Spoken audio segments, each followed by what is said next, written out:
Hi, I'm Jason Ramsden, and I believe we can all work on leading a more positive and intentional life. And this show details my journey by sharing my learning, stories, and conversations with guests. If you want to lead a more intentional life focused on being the best you possible, please subscribe today. Now, let's get into today's episode. Hello, my Positivity Posse. Welcome back to another edition of Positivity on Fire. I am your host, Jason Ramsden, and today we're talking about the illusion of control. And to get your mind right, I'm going to start us off with a quote today. I can only control myself, my actions, my work ethic, and my attitude. That comes from Ali Krieger, U.S. National Women's Soccer Team from back in the day and current Orlando Pride forward. And I'm going to say that quote one more time. I can only control myself, my actions, my work ethic, and my attitude, which is a perfect primer, a perfect lead-in to the illusions of control. Now, I know you may be saying to yourself, listen, I am in control. I'm always in control, Jay. This is what I do. I take control of my life. It's good. No, I'm not talking about you being in control of yourself. That's what I want to talk about today. The illusion of control is believing in the fact that you have control over other things. You have control over people. You have control over the workplace. You have control of how your day goes, of how your plans go, of where your life is headed. The truth is that is an illusion. We do not have control over anything except how we act, the attitude that we have, the mindset that we bring to each and every day, as well as how we take care of ourselves and how we interact with other people. Now, if you're fighting me on this one, think about this for a moment. You may not be aware, but psychologists say that when you are constantly trying to control the situations, constantly trying to be in control of every single thing in your life, it leads to unproductive stress because it often puts us into constant and extended fight or flight mode. To put it bluntly, it exhausts our nervous system and it leaves us wiped out. It leaves us jittery. It leaves us craving an end to what's going on in our life because we spend so much time trying to control it. How many times have you been in a situation where you are projecting about something that's going to happen the next day? Maybe you have a meeting with your boss. Maybe you have a meeting with somebody that is on your team. Perhaps you're going for an interview. Perhaps you're getting ready to fly. And what you do, you run through these worst case scenarios over and over and over in your head, thinking that perhaps you can predict what may be the outcome that will happen or maybe when it'll happen. And you play it in your mind over and over and over again, rather than just sitting here right in the moment and preparing yourself for those events. You are preparing for yourself for something that may or may not happen. In short, you're trying to be in control, but it's just an illusion of control. Now, I get it. We like to attach ourselves to outcomes. We like to push for things that happen in a certain way. We want to walk to the beat of our own drum. We want to have things going according to our own agenda, and we often try to run the show. I can tell you that's not reality. The reality is things go a lot more smoothly. Life proceeds at a better pace. Things happen when we let them happen, when we allow them to happen, when we open ourselves to being able to be thoughtful about what could happen as opposed to trying to control every single element of a day, a week, a month, or a year. Now, if you're a regular listener to this show, you know that I'm a big proponent of meditation. I'm a proponent of mindfulness and mindset. I believe that mindset is a way to kind of get ourselves focused in the right way as we go through life. And so for those of you who struggle to be in control of things, where it feels like you're constantly on the hamster wheel going around and around and around, let me share with you a few things where the importance of letting go of control could certainly help you. Now, you may know the name Deepak Chopra. He's a prominent alternative medicine advocate. He's the author of MetaHuman, Unleashing Your Infinite Potential. But what he says is that one of his principles that he stands by when it comes to being mindful is that you need to completely detach yourself from the outcomes. He doesn't have a goal or a hope on whether or not things that he does in his life, things that he will do in his life will have a positive change. No, he simply chooses to share what's on his mind, to share his ideas with those who are interested in learning about them. And it's independent. He says it's independent of hopes and despair of whether or not it'll make a difference. And I love that mindset. I love that thinking, because that is exactly what I am trying to bring to you each and every Saturday, is that trying to get you to understand that if you let go of control, if you let go and let life happen to you, rather than trying to impose what you believe should happen in your life onto it, you're going to find yourself in a much better spot.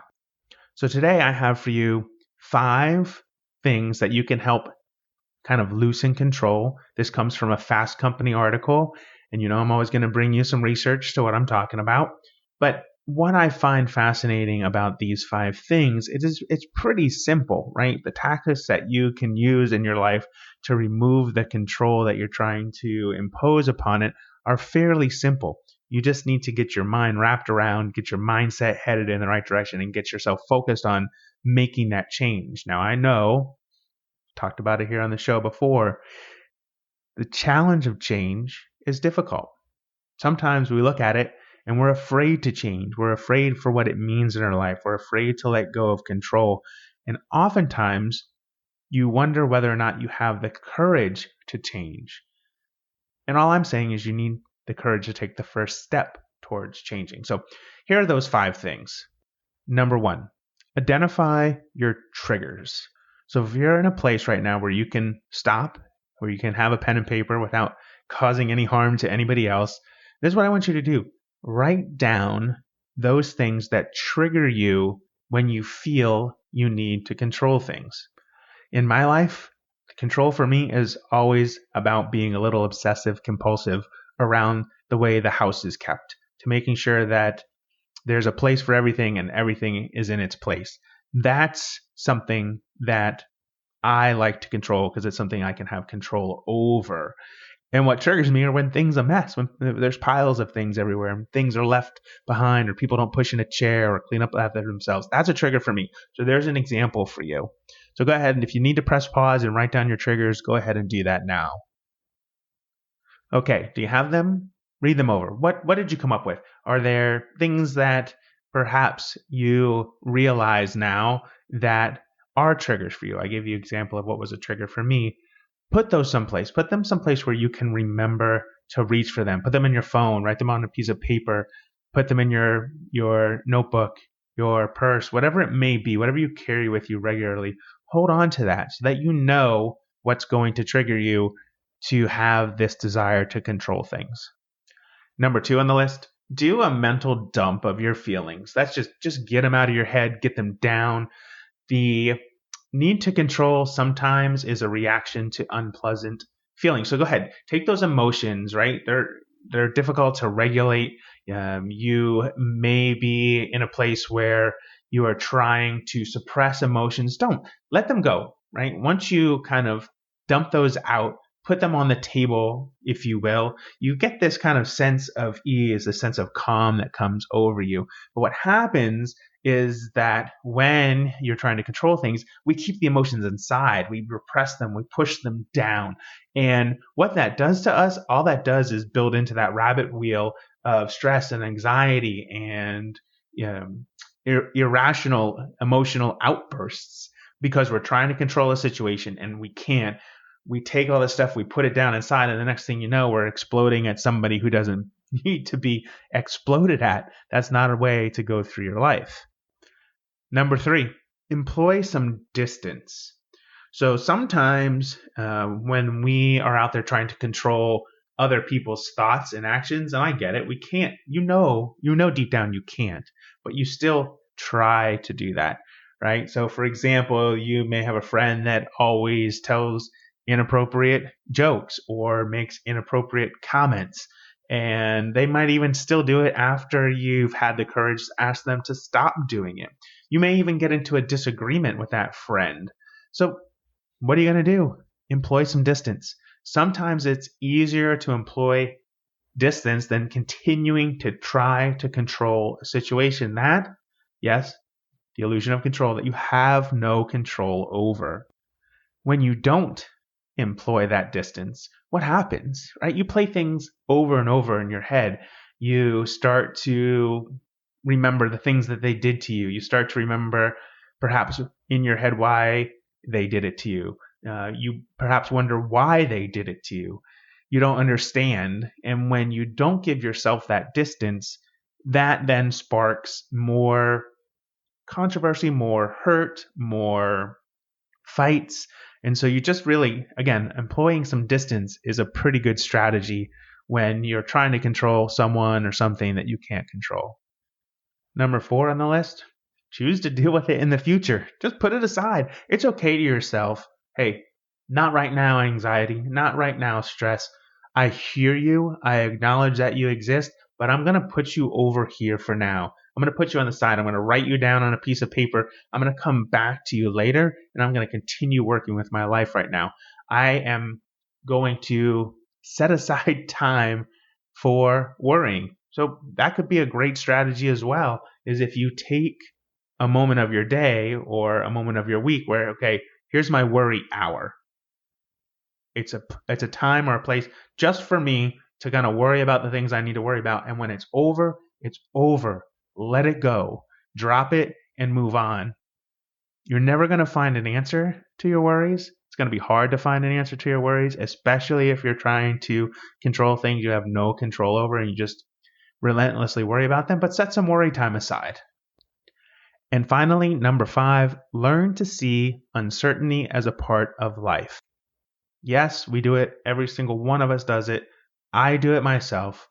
A perfect example of this is like when I go into a restaurant or I go into a building or if I go into a plane or a train, anything, whatever it may be, I am doing the what if scenarios in my head. What if this happens? What if this occurs? What's the closest exit? Can I see all the exits? Can I see people coming towards me? I have no idea where that comes from. I jokingly make fun of it when I'm out with people and I need to have my back to a place where I can see the door. I call it the Lincoln Complex.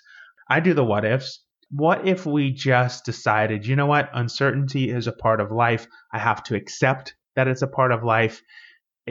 If I don't, it could make me unnecessarily miserable because I'm always doing what ifs. Now, in my example, it's not always doing what ifs. I'm doing it in certain situations where I feel like I need to know how to get out of a situation.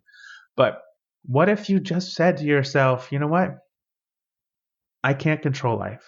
I can't control what happens. I can't control other people. I can only control how I interact with the world around me. I can only control my own attitude, my own work ethic. I can only control how I go about my business. I can't control anything else or anyone else. I would say too, if you can't, if you struggle with control, if you struggle with the ability to let go, and as a good friend of mine says, let go and let God, you may not be religious, but that's a great saying, is that reach out for support. Find somebody to connect to. Know that you're not alone. Know that there are people who can help you through times when you feel like you have to control certain situations. Reach out to someone you value and trust, and then talk about how you're feeling. Talk about what it is that you feel like you need to control and search for answers on how you can kind of free yourself from that. And as you start to process more of the content of the show, I would just ask you to ask yourself, what would happen if you let go of control? What's the worst thing that could happen to you in your life if you let go of control? If you stepped back from the situation, if you elevated yourself 30,000 feet into the air and you were able to kind of look down on what was going on and you could rationalize looking at yourself and looking at a situation and say to yourself, gosh, that person down there, they actually can't control the outcome of what's going to happen over there. So why are they bothering it? Why are they going through the motions of trying to do that? I can see from up here that it's totally stressing them out. So stop. Say to yourself, what is the worst thing that could happen if I let go of control? of the things that I cannot change in my life. My best advice for you to sum up this show is to let go, loosen your grip, and live your life. An example of this from my own life is this. When my son was in school, especially in the early years, now he could memorize facts like no one I knew. He could regurgitate, spit back anything that he read. When he got into 8th, 9th, and 10th grade, now that's the time when school becomes more about applying the information that you learn rather than just memorizing it, he started to struggle. He lost his footing academically a little bit.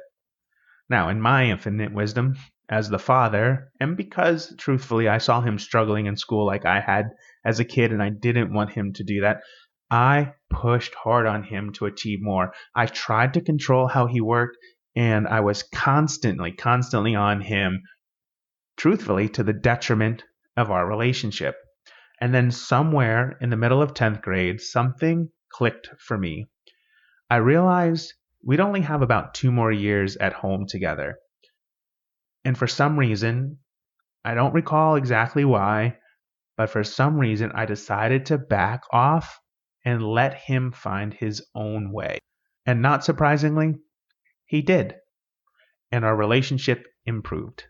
Shocker, right? Shocker that once I tried to stop controlling his life and focused on what I could focus on, which was supporting him and asking good questions of him and being someone who he could turn to as opposed to turn away from, things changed and they have been amazing ever since. And what I didn't realize was in that moment, in those 13, 14, 15-year-old years, I could have done or continued to have done serious damage to our relationship, and we couldn't have ever gotten that back. So just think about that for a moment. Think about something in your own life that perhaps resonates with you along the lines of that story. And just remember, if you want real control, drop the illusion of control. Let life live you, because it does anyway. Thank you, Byron Katie, for that amazing quote. As we get ready to wrap up, I asked you this question. What do you need to let go of control of in your life? If you have the courage to share, reach out to me at jason@positivityonfire.com. I'd love to connect. I'd love to hear what you're working on. And as we close this show, as I do every single time, I just want to thank you for being here. The time that you commit to my show as a fan, the time that you spend listening, you can't get that back. You give it to me, and that means the world to me. And always remember, be well, be happy, be you. And until the next time, may your quest for positivity begin today. For more on my positivity quest, follow me at _JAY Ramsden on Instagram, TikTok, and Twitter. If you liked today's episode, please give us a 5-star rating and review on your favorite podcast app or visit podchaser.com and search for Positivity on Fire. Positivity on Fire is a production of Impact One Media, LLC. All rights reserved.